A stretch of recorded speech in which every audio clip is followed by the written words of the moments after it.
यहां दो तीन बातें हैं जो आप समझ के जाएंगे। ट्रिपल आर की चर्चा मैं बहुत बार कर चुका हूं।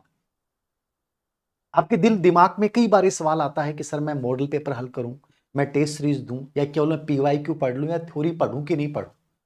सबसे इंपॉर्टेंट तीन चीजें होती हैं। पहला आर आपका रीडिंग होता है, जिसको आप बोलते हैं पढ़ना, ये सबसे जरूरी होता है, मतलब थ्योरी। दूसरा आर है आपका रिवीजन।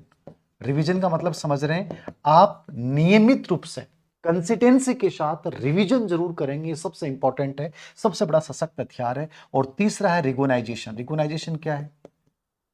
रिकॉग्नाइजेशन क्या है? पहचान, आइडेंटिटी।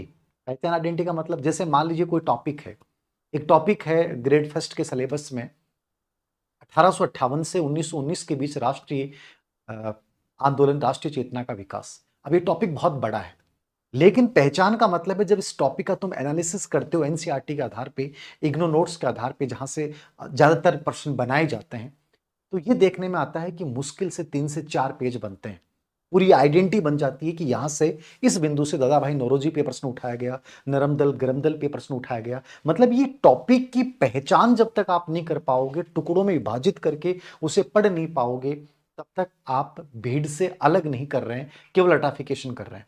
सीक्वेंस से पढ़िए, आइडेंटिटी करके पढ़िए, और जो टॉपिक आपने चुन लिया कि कोई भी सिलेबस में आपका टॉपिक है, मान लीजिए अधिगम साइकोलॉजी में पढ़ रहे हैं, तो अधिगम आपने जैसे रीड किया, उसके बाद जस्ट उसके 3 साल के पेपर, ज्यादा नहीं। केवल मैं आपसे उम्मीद कर रहा हूं कि जैसे आपने एक टॉपिक लिया है, कोई भी टॉपिक ले लिया, लर्निंग ले लिया, उस टॉपिक के 3 साल के जो पेपर हैं, पीवाई क्यू हैं, वो आप जरूर देखें। बाकी इससे ज्यादा नहीं जाएं आप। बहुत सिलेक्टेड स्टडी करनी है, बहुत सिस्टमेटिक स्टडी करनी है। तो जैसे टॉपिक लिया, उसके 3 साल की पीवाई क्यू आपने देख ली, उससे आपकी समझ बनी। और जैसे समझ बनी, आप जब इस टॉपिक को दूसरी या तीसरी बार जब पढ़ेंगे, तो फिर उस टॉपिक के आपके एकदम से शॉर्ट नोट्स तैयार हो जाएंगे।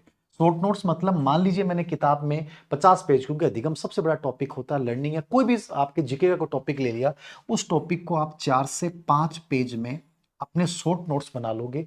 और जब कंपटीशन से, एग्जाम देने से 20 दिन या 30 दिन पहले आपके पास पूरे सिलेबस के इस प्रकार के शॉर्ट नोट्स बन चुके हैं, तो आप अर्जुन की तरह महाभारत के युद्ध में बहुत आगे निकल चुके हैं। अन्यथा आप पीछे ही रहेंगे, चक्रव्यूह में फंसेंगे और गलतियां करेंगे और मरेंगे। तो ये सबसे इंपॉर्टेंट चीज ये है, टॉपिक पढ़िए, उसकी अच्छे से रीडिंग कीजिए, और रीडिंग करने के बाद 3 साल के पेपर देखिए। जब वो टॉपिक रिवीजन में आए, रिवीजन मतलब आप 7वें दिन उस टॉपिक को जरूर रिवाइज करें। 7वें दिन कीजिए, फिर 14वें दिन या 21वें दिन कीजिए, फिर 28वें दिन कीजिए। इस प्रकार से जब आप रिवीजन करते हैं, 3-4 बार जब रिवीजन में आते हैं, तो उसके शॉर्ट नोट्स बना लीजिए। शॉर्ट नोट्स सबसे बड़ी ताकत होती है पढ़ाई की। रीडिंग अच्छे से कर रहे हैं, शॉर्ट नोट्स आप बना रहे हैं, 3 साल के केवल पीवाई क्यू देख रहे हैं, कंसिस्टेंसी है आपके, नियमितता आपके पढ़ने में है, फिर कोई दिक्कत नहीं है।